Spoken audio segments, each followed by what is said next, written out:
Well, the last time around, I had to redesign the rib cage for my 8-passenger. I didn't have any patterns for my 11, so I had to design that out anyway. But I found that my 8-passenger needs to be the same as the 11 as long as I make the seat base 1 inch narrower. So that's where I can go through my room in the back that I keep all these assorted odds and ends. And I need to have something that is 1 inch thick, and these are 1 1/8 in depth. So I'm going to run these through the planer and get them all down to 1 inch and start making some rib cage framework.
So another good use from my odds and ends pile.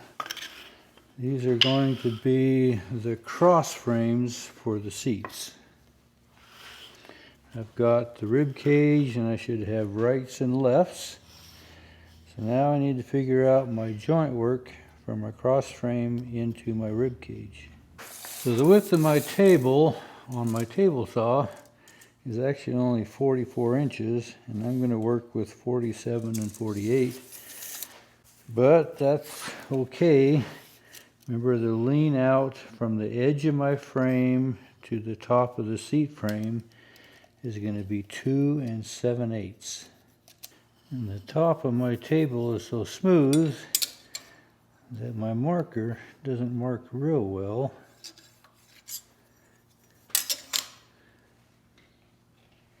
It'll give us pretty close indication. So that's not this joint here, but it's actually going to be at this spot here, and then this is going to come to the edge of my table, and that'll give me the lean that I'm going to have when it's on the mainframe. So I'm going to try to hold it in that position, and I'll do the same to the other side as well. I want that to be 2 7/8 right there.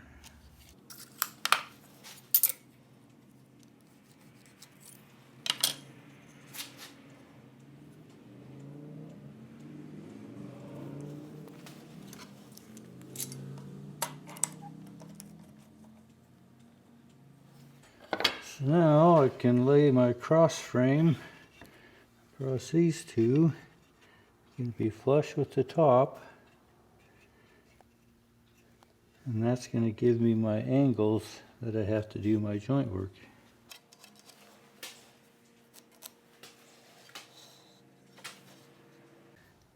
I'll trim these off at this angle.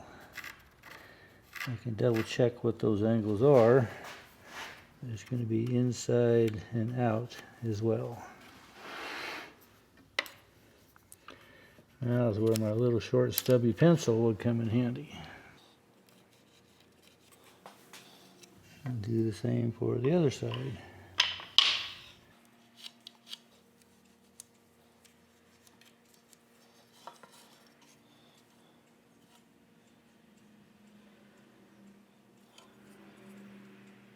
So it comes out at 7 degrees, and that's what my drawing showed. So I have all of these cut at 48. I'll actually have to take 2 off, and I'll cut those at 47. The 8-passenger only has 1 seat, and the 11-passenger will actually have 2 seats. So our rib cages for the 11 and for the 8 are going to be the same since we are adjusting the top of the seat width. But these need to be a right and a left. As we mount these up, these have to be opposites. And this side, it can work both directions. One can be the front seat frame and the second can be the rear seat frame. But I need to cut a 1/4 of an inch joint at this angle. So the question is, how do I do that? And I'm going to use a jig to do that. I cut this out at the same arc, and if I hold these at the same position, I can adjust my fence and put that at the proper angle and cut this joint on that side. So in order to cut that, this is give me a straight edge to hold this curved rib cage frame. I can adjust this to where I have the correct amount of travel. I'm going to keep my end here with my frame. I may have to adjust a little bit. I'm at 15 degrees. I think I'm going to be closer to maybe 16 or 17 when I'm done. But I'll make a couple of passes and double check that, and then I can lock this into place.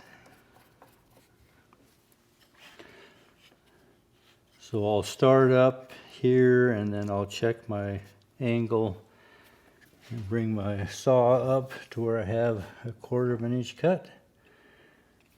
That'll work for that side, and then when I do the other side, it's going to come up like so.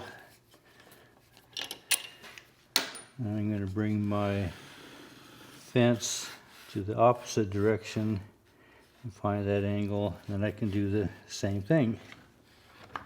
So we'll start out with this side first.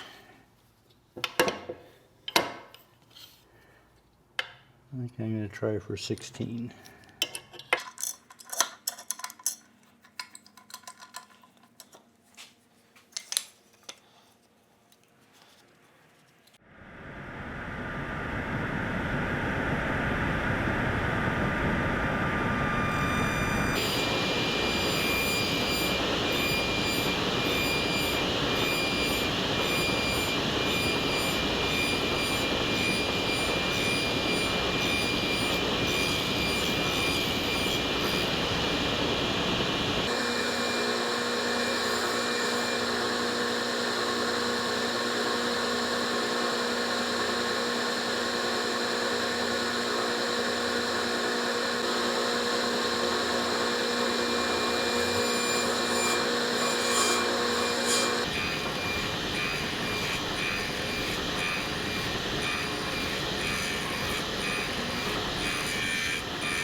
So now that I have my rights and my lefts, I need to make a crossbar that's going to go from front to back and gets notched into this area here. So I need some pieces that are 1 inch thick by 1 1/8 deep, and then I'll cut this joint. So I'm going to set these aside for the time being.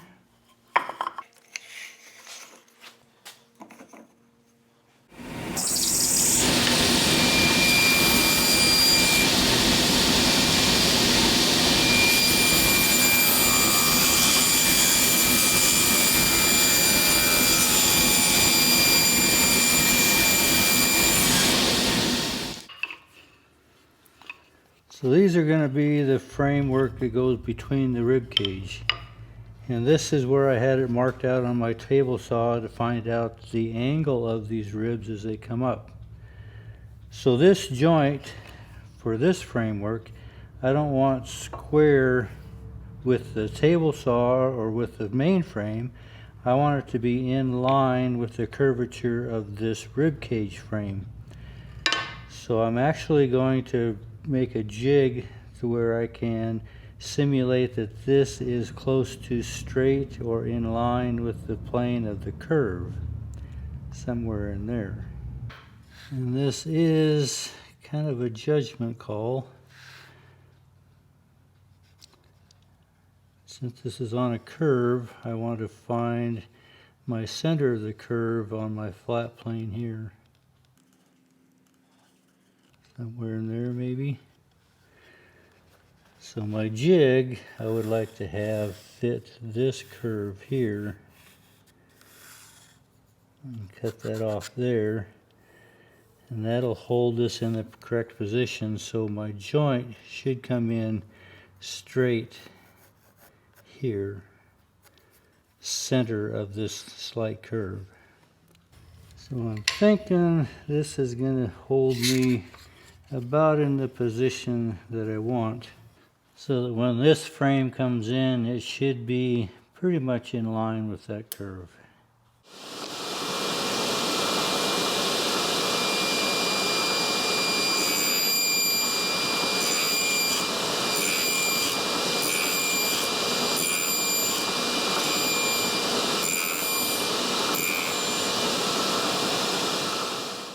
So when we laid this out initially to find the angle of our cross frame, we found out that this angle has to be 7 degrees off.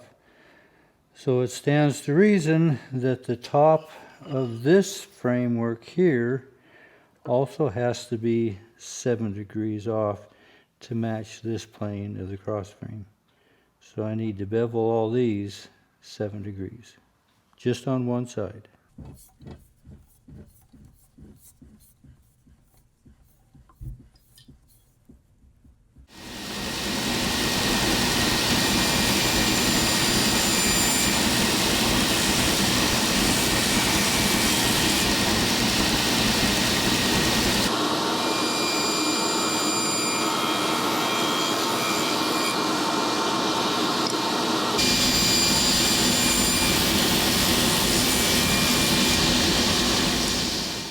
So these cross frames are going to be jointed in at 7 degrees. So I'm going to go ahead and trim the ends off here at 7 degrees as well.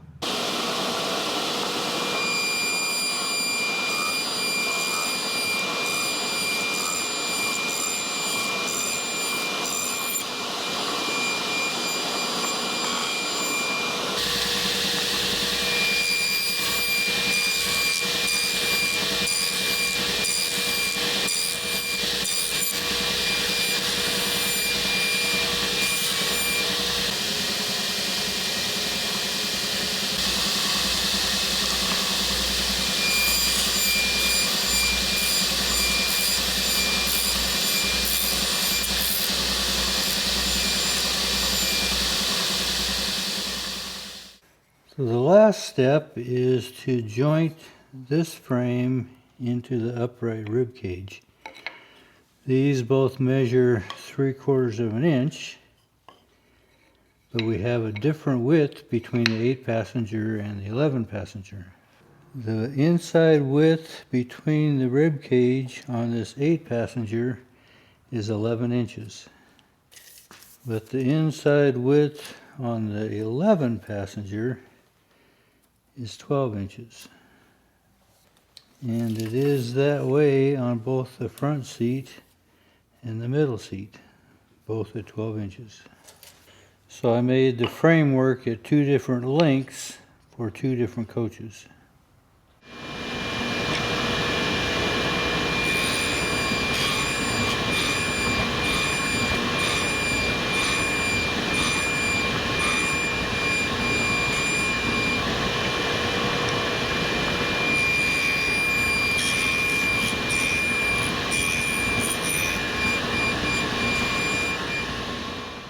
So on the rib cage that I had cut out for this 8-passenger 30-some years ago, you can see the inside has a 45 chamfer bevel on it on both sides, and I need to do that to the new ones as well. And this is where a router table would be handy. I did have one, but I used it so seldom that I gave it to my oldest son, so he has it. So I did get my Bosch router working again. It happened to be a switch problem. So while I had it apart, I put a switch in it, and I also put brushes on it. But I have it jigged up into my vise to where I can use it as a kind of a miniature router table, and I can freehand these in. Not taking a big bite. If this drives you nuts, you better just turn it off or fast forward. But I can just take these corners off here pretty easily this way.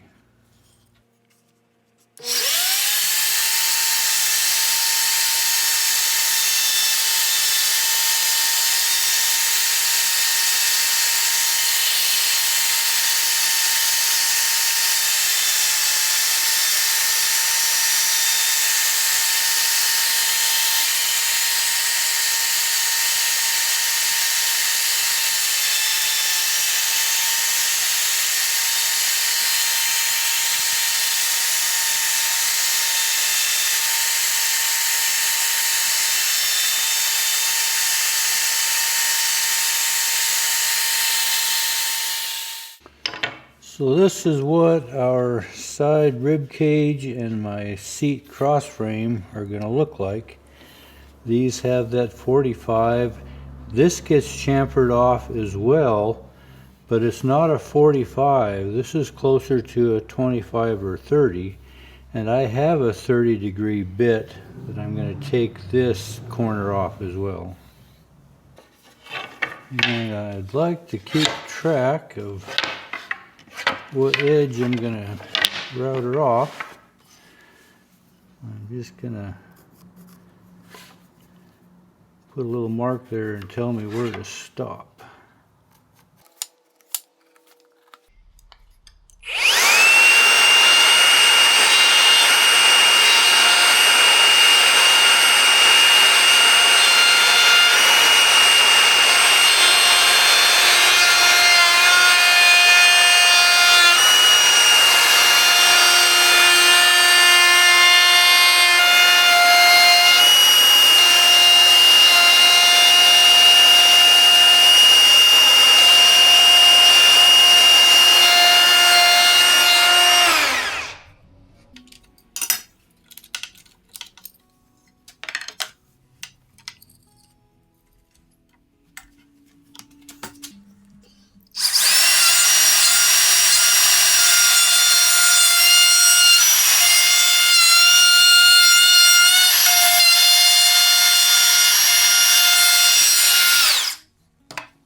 So it was not my intention to make this into a comparison video, but having used both of my routers, my traditional Bosch that I've had for years and this new Makita that I bought, is kind of turning out to that because I've been able to use both routers on the same project in this stage. I have been shifting toward more and more cordless, mainly because our little piece of property that is off-grid kind of tends to push me toward cordless because I have no power out there. So I have cordless drills and chainsaws and weed eaters and all this type of stuff. So I'm anticipating when I do more remodeling on our house out there that a cordless router would be handy.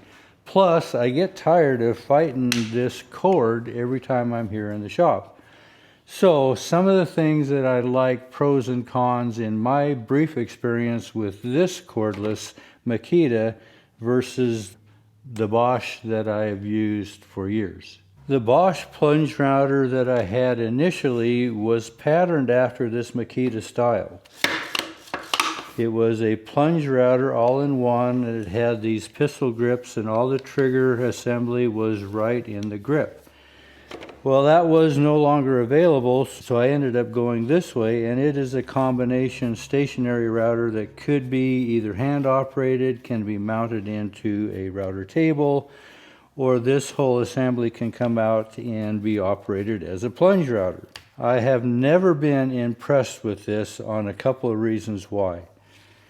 I don't like the fact that I have to grab a hold down here, then I have to release this hand to turn it on and off.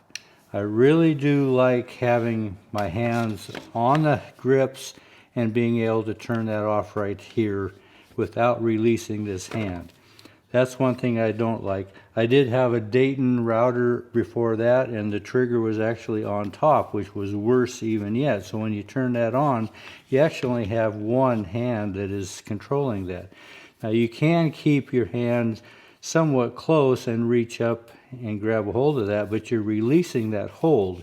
So when that torque starts, you just don't have the control, and I don't like that. This plunge assembly has always been kind of stiff. I have actually never used it because I never really liked to make the transfer back and forth. As opposed to this Makita, it is super smooth, easy to lock into place any position, has a couple different depth stops to it that this one has also, but this is more fine-tunable with the adjustment that it has up here. So this gets rid of my cord. It's really smooth. I have my hands on the grip when I want to operate it. It's an on-off right there. Very nice, and it seems to be fairly well balanced with that battery on top.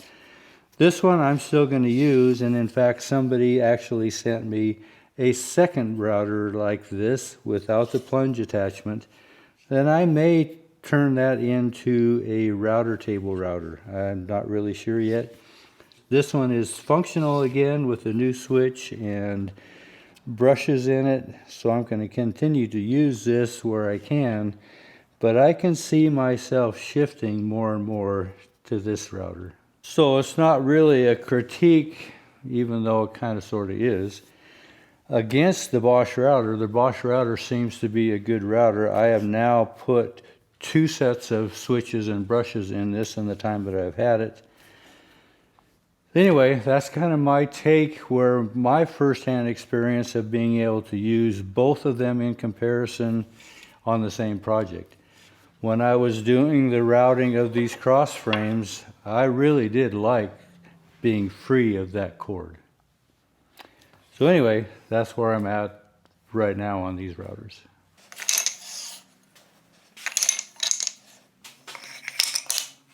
So this is kind of the fruit of our labors on this section, getting all the framework done for the seats. There's one center seat on the 8-passenger, and there's actually 2 on the 11, driver in front on both, and the rear seat in the rear on both. That's where we get our 11 and 8. So I had anticipated on maybe dry fitting a set of these into that 11 passenger, but since I got kind of spur of the moment blabbing about my routers, I guess that's going to have to wait till next time. But we're making some headway. Appreciate you coming along. Thanks for watching.